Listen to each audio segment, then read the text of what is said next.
Hello दोस्तों, आज की हॉरर स्टोरी सुनने से पहले अगर आप हमारे चैनल पर नए आए हो तो चैनल को सब्सक्राइब कर देना ऐसे ही हॉरर वीडियोस देखने के लिए।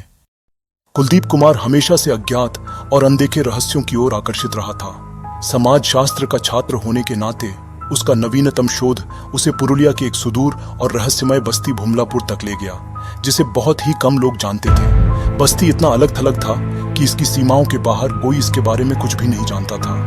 लेकिन एक दिन कुलदीप को एक पुराने जर्नल में भूमलापुर का अस्पष्ट उल्लेख मिला और वह इसके रहस्यों को उजागर करने के प्रति जुनूनी हो गया। कुलदीप के भूमलापुर के लिए रवाना होने से एक रात पहले उसे अपने फोन पर एक अजीब संदेश मिला। प्रेषक अज्ञात था और संदेश में केवल लिखा था, भूमलापुर वैसा नहीं है जैसा दिखता है, अंधेरे में नजरों से सावधान रहना। कुलदीप ने इसे मजाक समझा और अनदेखा कर दिया, लेकिन उसके मन में एक अजीब सी बेचैनी आ गई। आखिर यह संदेश किसने भेजा था और उसे कैसे पता था कि कुलदीप वहां जा रहा है। अगले दिन कुलदीप भूमलापुर पहुंचा और अपनी खोज शुरू की। सब कुछ शांतिपूर्ण प्रतीत हो रहा था, हालांकि बस्ती पर एक अजीब सी चुप्पी छाई हुई थी। बस्ती वाले असामान्य रूप से शांत थे। उनकी आंखें कुलदीप पर एक नजर डाल दी और फिर तुरंत इधर उधर हो जाती। उसने बढ़ती के पीछे के जंगल के बारे में पूछा, लेकिन हर बार जब वह इसका जिक्र करता, बस्ती वालों के चेहरे सफेद पड़ जाते और वे तुरंत विषय बदल देते। बस्ती में घूमते हुए कुलदीप की मुलाकात एक लड़की शमा से हुई, जो बाकी लोगों से अलग लगती थी, ज्यादा साहसी लेकिन कुछ छुपाए हुए।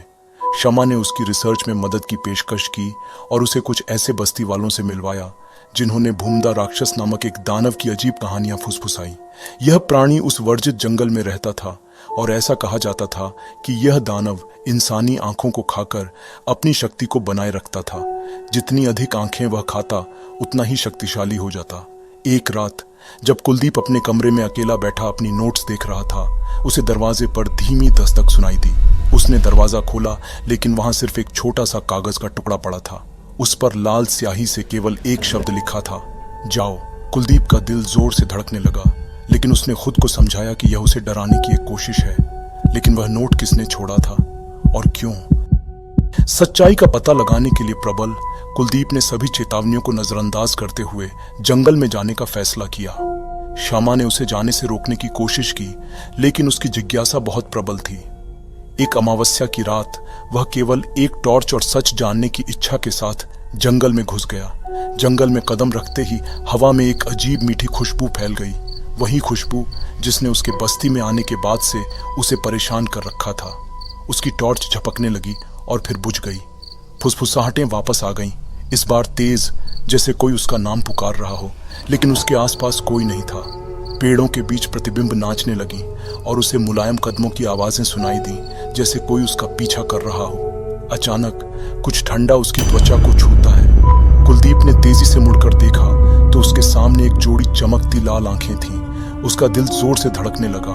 एक आकृति अंधेरे से उभरकर सामने आई, एक लंबा भयानक साया जो काले मोटे फर से ढका हुआ था और उसके शरीर से कांटों की तरह नुकीले स्पाइक्स निकले हुए थे। वह उसे एक ऐसी भूख से देख रहा था जो उसकी आत्मा तक को हिला गई। जैसे ही कुलदीप भय से जड़ हो गया और हिल नहीं पा रहा था, शमा अचानक कहीं से आकर उसे पकड़ती है और उसकी आंखों को ढक देती है।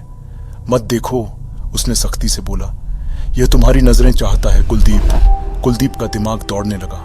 शमा क्यों उसके पीछे आई थी और वह इस प्राणी के बारे में इतनी जानकारी कैसे रखती थी?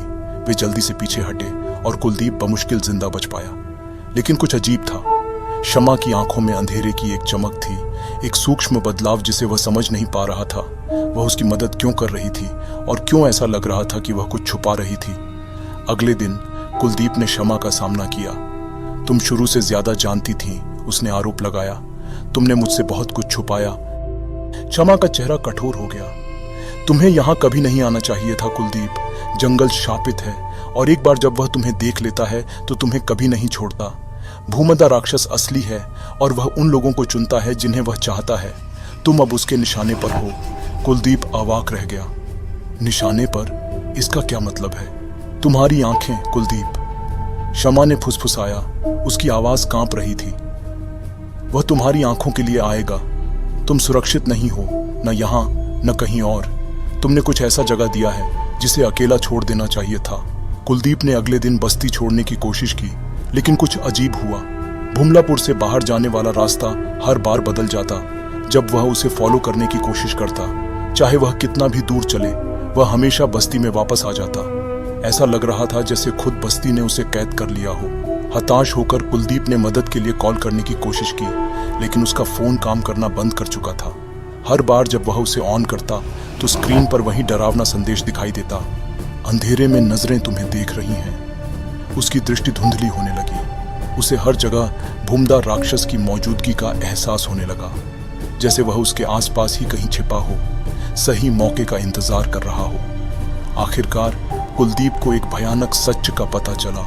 शमा सिर्फ एक बस्ती की साधारण लड़की नहीं थी, वह एक प्राचीन गुप्त समाज का हिस्सा थी जो भूमदा राक्षस से बस्ती को बचाने की जिम्मेदारी निभा रहा था। लेकिन उसका यह कर्तव्य सिर्फ एक दिखावा था। शमा कभी खुद भी भूमदा राक्षस की शिकार बन चुकी थी। अपनी आंखें खोने के बजाय उसने राक्षस से एक भयानक सौदा किया था। वह बाहरी लोगों को बस्ती में लाकर फंसाएगी और बदले में उसकी अपनी जान बची रहेगी। कुलदीप उसका अगला शिकार था। कुलदीप ने शमा का सामना किया, लेकिन जैसे ही उसने सवाल पूछे, उसकी आंखों के सामने धुंध छाने लगी। उसकी दृष्टि धुंधली होने लगी थी। शमा ने एक ठंडी मुस्कान के साथ कहा, अब तुम्हारे पास बचने का कोई रास्ता नहीं है। भूमदा राक्षस ने तुम्हें चुन लिया है। कुलदीप ने भागने की कोशिश की, पर उसका हर कदम उसे और गहरे अंधकार में धकेल रहा था। उसके चारों ओर राक्षस की हंसी गूंज रही थी। अचानक एक तीव्र दर्द उसकी आंखों में हुआ, मानो कोई उन्हें खींच रहा हो। कुलदीप चीखना चाहता था, लेकिन उसकी आवाज गले में ही घुट गई। उसने शमा को आखिरी बार देखा, जो दूर खड़ी मुस्कुरा रही थी। उसकी आंखों में अब वही लाल चमक थी जो भूमदा राक्षस की थी। अगली सुबह जब बस्ती वालों ने कुलदीप को बस्ती के बीचों बीच मृत पाया, उसकी आंखें पूरी तरह से खाली थीं, मानो किसी ने उन्हें बड़ी बर्बरता से निकाल लिया हो। बस्ती में कोई कुछ नहीं बोला। बस्ती वालों ने चुपचाप उसकी लाश को दफन कर दिया और भूमदा राक्षस की कहानी फिर से एक रहस्य बन गई, अपने अगले शिकार का इंतजार करती हुई। इस बार कोई नहीं जानता था कि अगला कौन होगा